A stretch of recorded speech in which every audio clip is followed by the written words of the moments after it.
বৃদ্ধের লাশ ধড়মড়িয়ে উঠে বসলো এবং টলতে টলতে ভোলার দোকানের দিকে হাঁটতে শুরু করলো। দাদু, দাদু তো উঠে পড়েছে। ভূত, ভূত। ঘুগনি, ঘুগনি খাবো। ভোলা এক বাটি ঘুগনি এগিয়ে দিল। স্থান মহাশ্মশানের ধারে একটি অশ্বত্থ গাছের নিচে ভোলার ঘুগনির দোকান। সময় গভীর রাত। ভোলার ঘুগনির দোকানটা দিনের বেলায় বন্ধই থাকে। তার আসল খদ্দেররা আসে রাতে, যখন চিতার আগুন জ্বলে আর চারপাশ নিঝুম হয়ে যায়। এই দেখুন, আজও তার খরিদ্দার হাজির। একজন লম্বা ছায়ামূর্তি পেতনি, তার নাম ছায়ামাসি। আর তার পাশেই বসে আছে বিশাল মুন্ডহীন ভূত কবন্ধ। কি গন্ধ তোর ঘুগনির ভোলা! এই গন্ধটা না পেলে তো আমাদের আত্মার শান্তিই হয় না। মনে হয় যেন মরণের সব কষ্ট দূর হয়ে গেল। ঘ্রাণম, পরম ঘ্রাণম। ভোলা, তোর ঘুগনির কি ঘ্রাণ! আমার নাসিকা না থাকলেও সর্বাঙ্গে আমি এই ঘুগনির ঘ্রাণ অনুভব করছি। আরো আরো এক বাটি দে। দিচ্ছি দাদা, দিচ্ছি। তোমাদের ভালো লাগলেই আমার শান্তি। ভোলা কোনো সাধারণ ঘুগনি বিক্রেতা নয়। তার ঘুগনিতে এমন কোন জাদু আছে যা শুধু জীবিত নয়, মৃতদেরও আকর্ষণ করে। আর তার এই অদ্ভুত খদ্দেররাই তার দোকানের রক্ষক। বলরি হরি বল, বলরি হরি বল, বলরি হরি বল, বলরি হরি বল, বলরি হরি বল, বলরি হরি বল। হরিবোল ধ্বনি তুলে একদল লোক একটি মৃতদেহ নিয়ে শ্মশানে ঢুকল। নিয়ম মতো তারা চিতার পাশে খাটিয়াটা নামিয়ে রেখে সৎকারের প্রস্তুতি নিতে লাগল। ঠিক তখনই ভোলার দোকান থেকে এক ঝলক সুন্দর ঘুগনির গন্ধ হাওয়ায় ভেসে এলো। খাটিয়ায় শোয়ানো বৃদ্ধের লাশটা হঠাৎ নড়ে উঠল। তার বন্ধ চোখ খুলল না ঠিকই, কিন্তু নাকটা ফুলে উঠল। এ কিসের গন্ধ! বহু যুগ এমন সুগন্ধ পাইনি। খিদে, বড্ড খিদে পেয়েছে। পরের মুহূর্তে এক ভয়ঙ্কর অথচ অদ্ভুত একটা ঘটনা ঘটল। বৃদ্ধের লাশ ধড়মড়িয়ে উঠে বসলো এবং টলতে টলতে ভোলার দোকানের দিকে হাঁটতে শুরু করলো। দাদু, দাদু তো উঠে পড়েছে। ভূত, ভূত, পালাও, পালাও, সবাই পালাও। পালাও, পালাও। নিমেষের মধ্যে সবাই যে যেদিকে পারলো দৌড়ে পালালো। মৃতদেহটা সোজা ভোলার দোকানে এসে দাঁড়ালো। ঘুগনি, ঘুগনি খাবো। বসো, বসো দাদু, দিচ্ছি। ভোলা এক বাটি ঘুগনি এগিয়ে দিল। বৃদ্ধের লাশটা গোগ্রাসে সেটা খেয়ে ফেলল। তারপর তার জামার পকেট থেকে বহু পুরনো একটা আধুলি বের করে ভোলার হাতে দিল। পয়সাটা হাতে দিতেই তার শরীরটা শান্ত হয়ে গেল এবং আত্মাটা একটা অপার্থিব আলো হয়ে আকাশে মিলিয়ে গেল। এই পুরো ঘটনাটা ঝোপের আড়াল থেকে দেখছিল গ্রামের চালাক ও পেটুক লোক গদাই। সে খাবারের ব্যবসাই করে, কিন্তু তার দোকানে মাছই তাড়াতে হয়। ভোলার এই কেরামতি দেখে তার তো চোখ লোভে চকচক করে উঠল। সর্বনাশ! এ তো শুধু ঘুগনি নয়, এ তো সোনা ফলানো গাছ।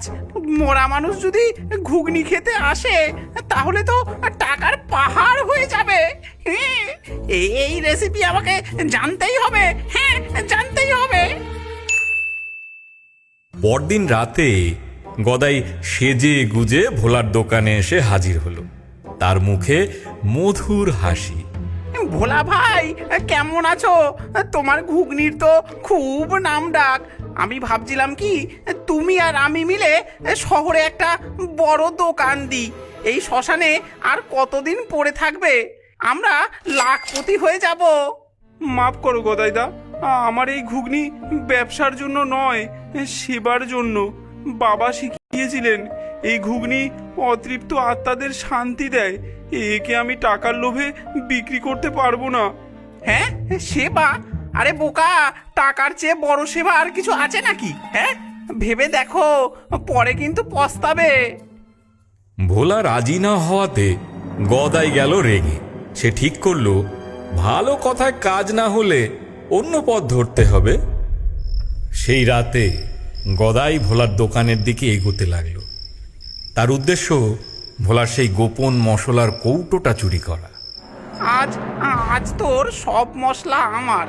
কাল থেকে আমি বানাবো জ্যান্ত হওয়ার ঘুগনি। হ্যাঁ। কিন্তু সে জানতো না ভোলার দোকান রাতে ভূতেরা পাহারা দেয়। গদাই যেই না দোকানের কাছে পৌঁছেছে, ছায়ামাসি আর কবন্ধ তাকে দেখতে পেল।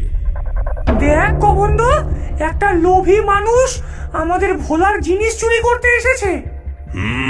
দাঁড়াও, আমি ওকে এমন ভয় দেখাবো যে ও আর কোনোদিনও এদিকে আসবে না। ছায়ামাসি তার মায়া বিস্তার করল। গদাই দেখল মাটি পুড়ে শত শত কঙ্কালের হাত বেরিয়ে এসেছে তার পা ধরার জন্য, এগিয়ে আসছে। ঠিক তখনই কবন্ধ তার পেছন থেকে এক ভয়ঙ্কর ঘরঘরে আওয়াজ করল।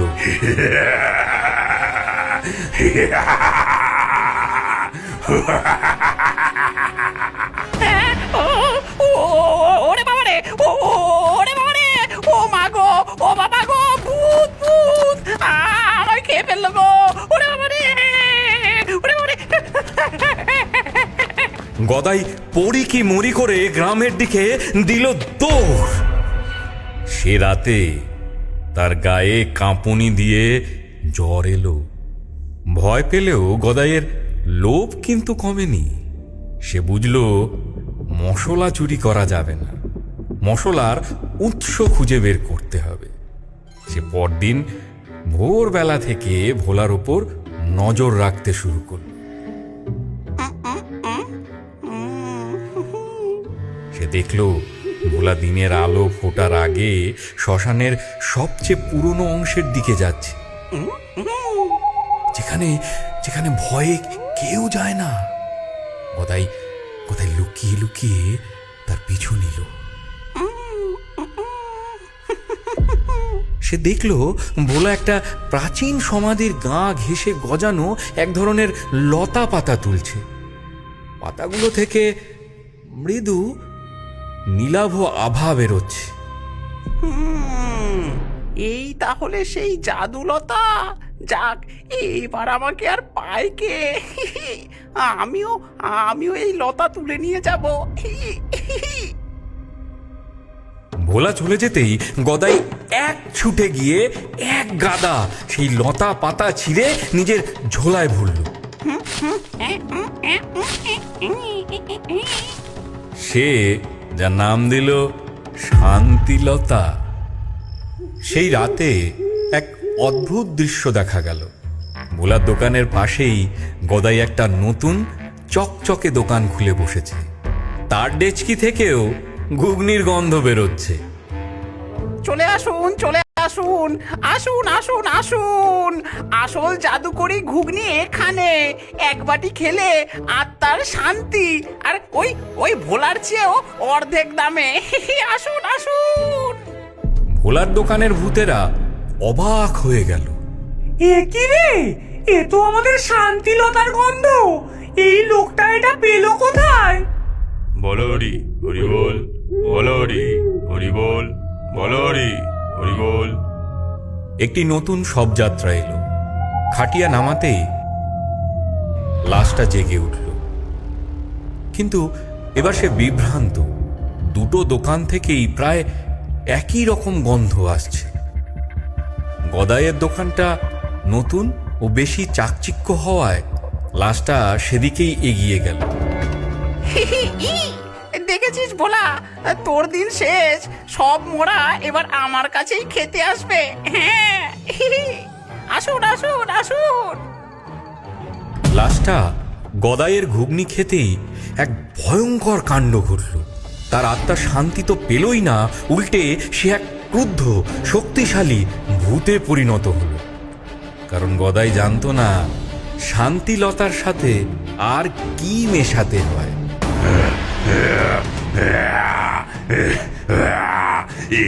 কি খাওয়ালি আমায়? আমার শরীর জ্বলছে। শান্তি, শান্তি কোথায়? আমি শান্তি চাই, আমি শান্তি চাই।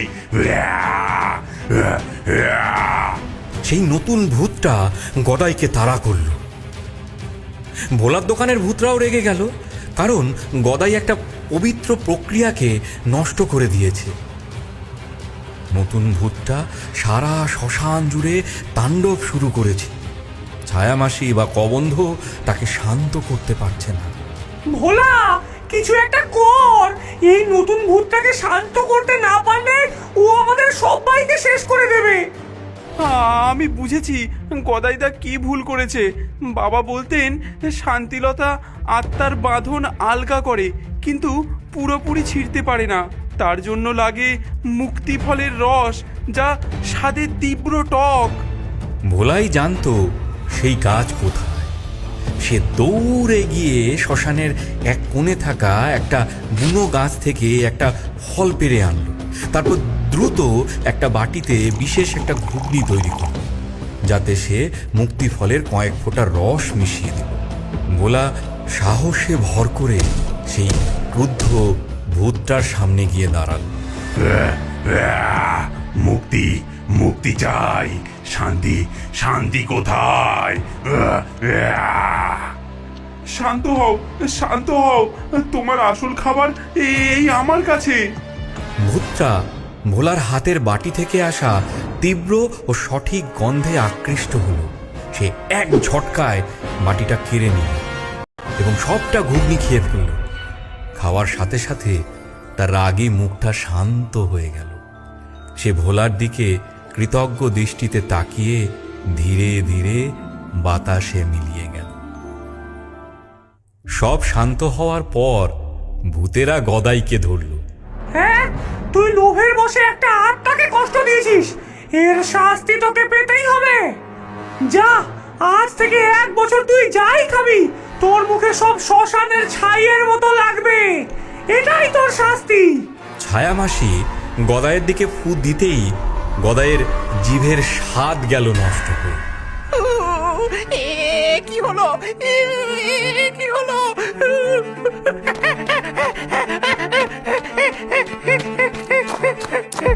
গদাই কাঁদতে কাঁদতে সেখান থেকে পালালো। ভোলা আগের মতোই তার দোকান চালাতে লাগলো। সে হয়তো গরিবই রইল, কিন্তু সে জানতো কিছু কাজ টাকা দিয়ে মাপা যায় না।